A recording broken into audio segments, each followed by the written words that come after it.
आइए हम लोग समझते हैं प्रश्नावली 3.4 का क्वेश्चन नंबर 1, जो कि कह रहा है, थोड़ा ध्यान से क्वेश्चन को देखिएगा। कह रहा है निम्न समीकरणों के युग्म को विलोपन विधि तथा प्रतिस्थापन विधि, ध्यान देना, विलोपन विधि और प्रतिस्थापन विधि, ये दो विधि से आपको नीचे जो समीकरण दिया हुआ है उसका आपको हल करना है। और हम आपको दोनों विधि बताएंगे, विलोपन विधि भी और प्रतिस्थापन विधि भी। और इस दोनों विधि से आप लोग हल कीजिए और फिर बताइए कि कौन सी विधि उपयुक्त है, मतलब कौन सा विधि आपको लगा जो नहीं ये विधि अच्छा है। तो चलिए हम लोग हल करना शुरू करते हैं। जैसे कि ये सवाल लिखा हुआ है मेरा, x प्लस वाई बराबर 5, इसको मान लेंगे समीकरण नंबर 1। और ये जो समीकरण है मेरा, उसको हम यहाँ मान लेंगे 2। तो लिखते हैं 2x माइनस 3y बराबर 4, इसको मानते हैं समीकरण नंबर 2। अब क्या करना है, यहाँ से आपको प्रतिस्थापन, सबसे पहले हम विलोपन विधि से हल करते हैं, बाद में हम प्रतिस्थापन विधि से हल करेंगे। विलोपन विधि से हल करने के लिए यहाँ पर हम लिख देते हैं विलोपन विधि से हल, विलोपन विधि, ठीक है। विलोपन विधि से जो आप हल कीजिएगा, तो देखिए विलोपन का मतलब एक पद को लोप करना। जैसे दो चर वाला रैखिक समीकरण है, ये चर है ये चर है, तो दो चर वाला रैखिक समीकरण है, उसमें हमको एक पद को क्या करना है, लुप्त करना है। लुप्त मतलब हटाना है। अब कैसे हटाएंगे, सो ध्यान से देखिए। ये जैसे 2x है, तो इसको हम 2 से गुना कर देंगे पूरे समीकरण को, ये भी 2x हो जाएगा। तो हम इसको घटाएंगे, तो ये प्लस है ये भी प्लस है, तो ये घटाएंगे तो ये प्लस माइनस, एगो प्लस में एगो माइनस में कट जाएगा, ठीक है। तो यही काम करते हैं, समीकरण 1 को 2 से गुना करते हैं। यहाँ यह चीज़ लिख देंगे कि यहाँ लिखेंगे समीकरण 1 को 2 से गुना कर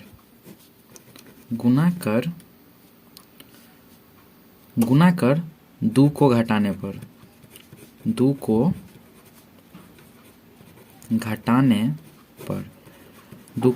घटाने पर। तो चलिए सबसे पहले तो गुना कर लेते हैं। तो गुना जब करेंगे इसको, तो 2 को x को गुना करेंगे, तो आप कहिएगा 2x होगा, बिल्कुल 2x होगा, प्लस 2y बराबर 5 दूनी 10, ठीक है। बस ध्यान से देखते जाइएगा, बहुत हल्का है विलोपन विधि भी। अब यहाँ पर दूसरा को घटाना है, तो दूसरा समीकरण लिखेंगे 2x माइनस 3y बराबर 4। इसमें तो कोई चेंजिंग नहीं करना था, क्योंकि सिर्फ हमको एक को ही गुना करने पर मिल जाता था। अब यहाँ से हम लाइन खींचेंगे, घटाने पर लिखे हैं। अब घटाने पर आप जानते हैं कि चिन्ह बदलता है, यहाँ प्लस है, कुछ नहीं है तो प्लस का साइन है, ये माइनस है, प्लस, और ये प्लस है तो माइनस, ये क्या होगा, कट जाएगा। अब यहाँ से ये प्लस है तो 3 2 कितना हो गया, 5y बराबर, ये माइनस चिन्ह है तो 10 में से 4 घटाएंगे तो कितना हो जाएगा, 6। अब यहाँ से क्या कीजिए, तो लिख सकते हैं 5y बराबर 6 है, तो y बराबर कितना हो गया, 6/5 हो गया, ठीक है। तो y का वैल्यू कितना आ गया अपना, 6/5 आ गया। अब y का मान समीकरण 1 या 2 कोनों में रखेंगे ना, जैसे आपको देखने 1 ये है 2 ये है, तो y का मान कोनों 1 में रखेंगे, चाहे 1 में रखें चाहे 2 में रखें, हमको x का वैल्यू आना चाहिए, ठीक है। तो हम रखते हैं 1 में रखने पर, y का मान किस में रखेंगे, 1 में। यहाँ लिख देंगे वही चीज़, y का मान 1 में रखने पर,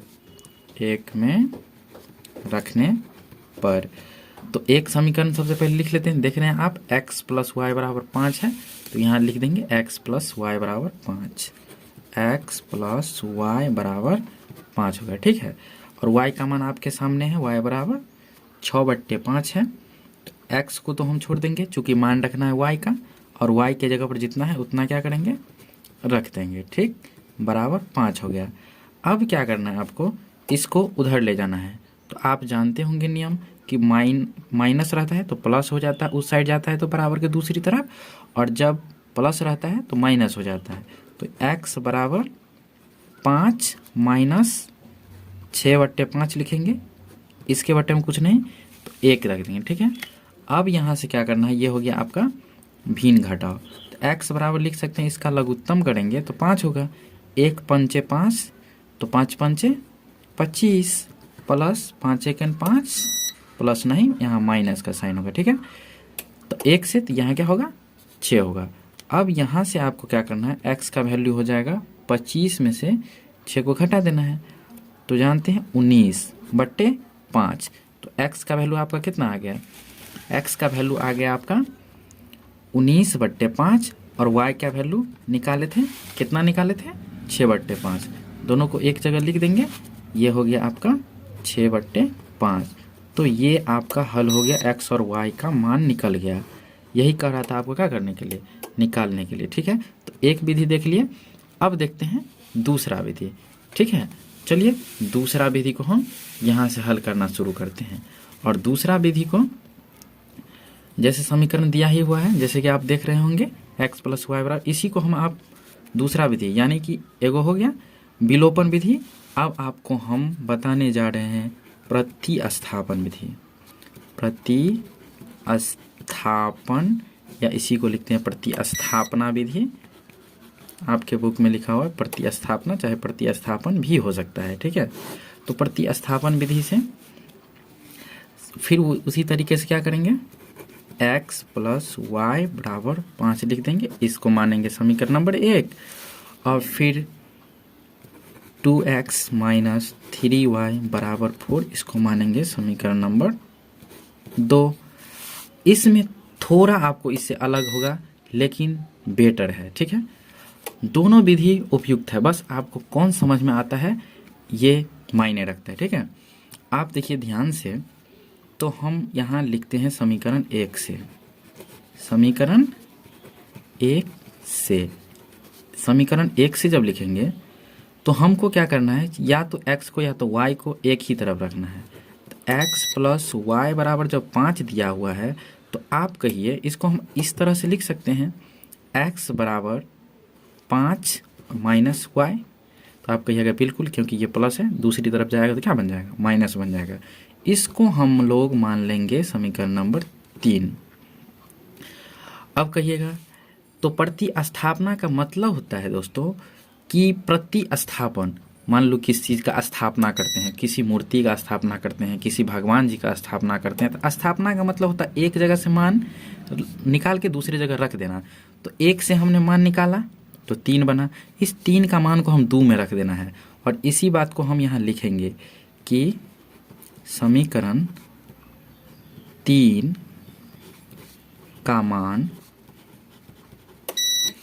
2 में रखने पर, 2 में रखने पर, 2 में क्या करने पर, रखने पर। तो अब 2 लिख लीजिए, 2 है 2x - 3y बराबर 4।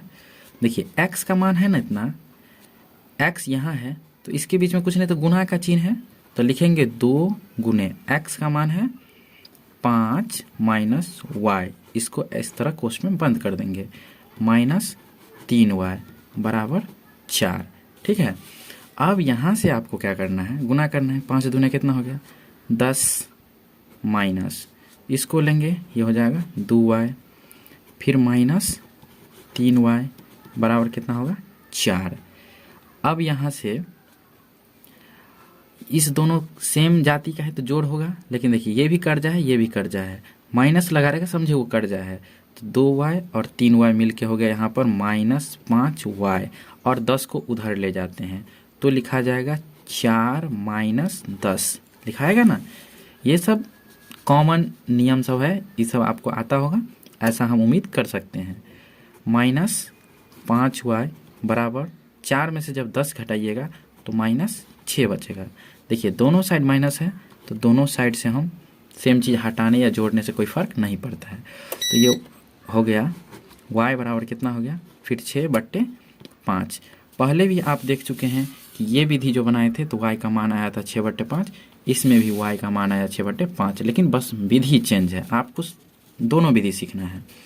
अब फिर जैसे इसके बाद किए थे कि y का मान 1 में रखने पर, तो वहाँ ये चीज़ नहीं करेंगे, y का मान हम डायरेक्ट 3 में रख देंगे। चूँकि 3 में रखेंगे ना y का मान, तो 1 के बाहर में क्या होगा, x का मान निकल जाएगा।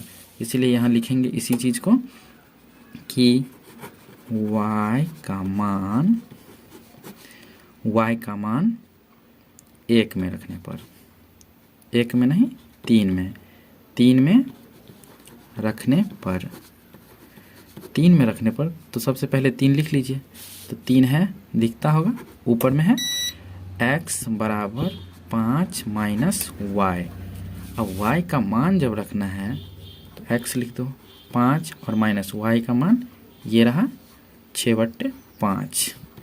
फिर यहाँ से पहले विधि में जो सीखे थे उसी तरह से इसको फ्रैक्शन वाला सब्ट्रैक्शन है, यानी कि घटाव है, तो इसका एलसीएम कितना होगा 5, तो 1 पंचे 5, तो 5 पंचे 25 माइनस 5 सेकंड 5 एक बार में तो 6। तो x बराबर आपका वैल्यू आ गया, x बराबर वैल्यू आपका कितना आ गया, मान लीजिए इसमें से घटेगा तो 19/5। और y का मान कितना आया था, y का मान आया था आपका 6/5। तो ये आपको निकल के आ गया।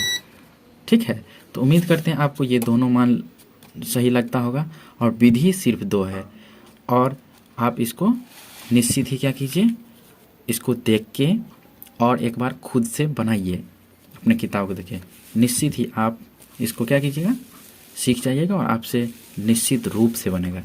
ठीक है।